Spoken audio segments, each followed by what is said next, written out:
security is too serious for showmanship, as it were. So people now, in fact, now we have cases where you have even contrived Boko Haram attack on governors' convoys. It was alleged, then it was recanted. And then the other day, his governor, that's the governor of Borno State, was going to Madagali local government. He had to go to Michigan, he wanted to go to Bama, but he couldn't go to Bama in his own state. He had to go to Michigan to address the people. And when he was coming back, he averted a security incident also. So what I'm saying is, all this business of going around and showing up, it's dangerous. I've already called about 2-3 weeks ago when I first came back to the country. I said, wait a minute, why do we have these governors' convoys going around, or politicians' convoys? Recently, the Air Force bombed a senator's convoy because they didn't know they thought it was Boko Haram convoy. Now, you remember I told you there's a logistical operation going on here. When you have 60 cars moving and Boko Haram is on the march, how do I know the difference between a political convoy and Boko Haram convoy? Okay. So, these are things, and you don't declare what you are doing. So, you see, and now we are going into a political season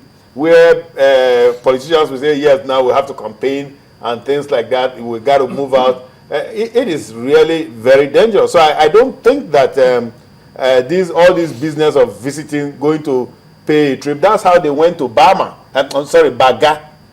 The local government chairman who was chilling in Maiduguri and in Abuja was giving figures of 200 and something killed in Baga, when in fact only 30 persons were killed. And we couldn't find the bodies. Now, if you say one man is dead, you must show me corpus evidence. You must show me dead body or body of evidence. We couldn't find it. Lawrence Gubane went there, and even what's her name, Vivian Dege, the Al Jazeera reporter who blew the thing up, she went there and recanted her story that in fact there were only 35 graves. There were no mass graves, as we alleged. Okay, let me ask Mr. Kentebe then. You're a social commentator, and you do follow what the people say and feel and express. Now, when people say that, looking at other climes, if this were to happen in America, you see President Obama in that location, making a strong speech, following it up with a clear show of strength of the military supported by the police rather than the other way around, and making sure that it is clear that we are in charge here. But it is easy to look at it and say it's cosmetic, Obama making grand statement and showing strength. It may not amount to much, but it does make Nigerians desire that kind of thing. Don't you think it's a good idea, or you think it's just cosmetic? Well, I think it's a good idea, but what we also need to realize is that before Obama gets up from his White House and go to Pennsylvania, for example, to say, I am coming here to speak because some atrocity has happened, you've also had the local government officials there, you've had the state government officials there key in to that. In this instance, I think there is a deliberate attempt to undermine the president of the country in terms of the security. We all know what was said initially when he became president. We will make this place ungovernable for you. We've had situations in Kogi State, for example, where this insurgency came up. It has been suppressed.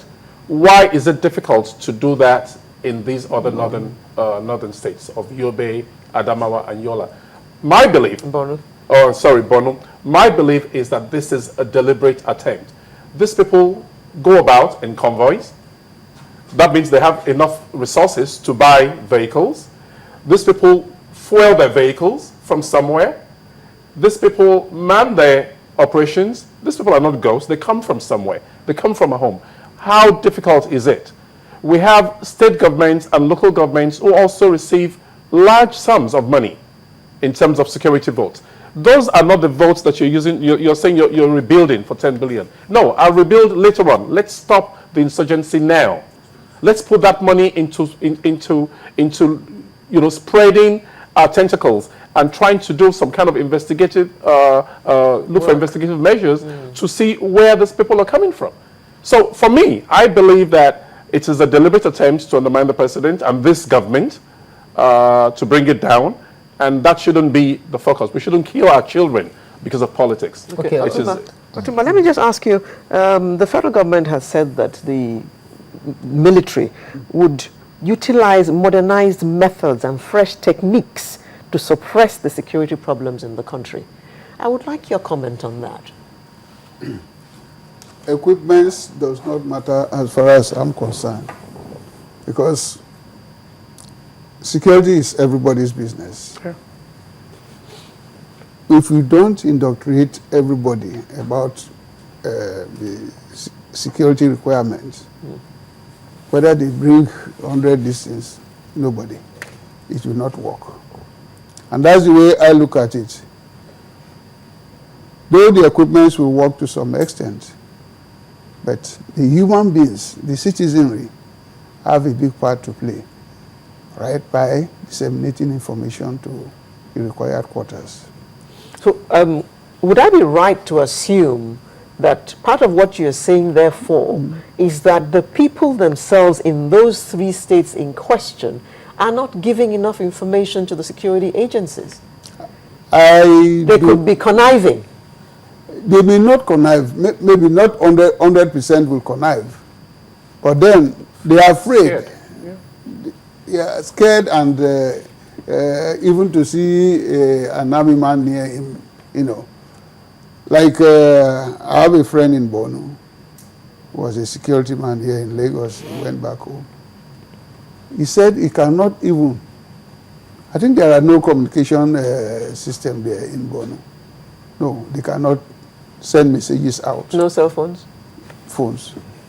There are cell phones. Infrastructures but the are being infrastructure destroyed. Oh, they pulled it all down? Yes, yes. So how will he do it?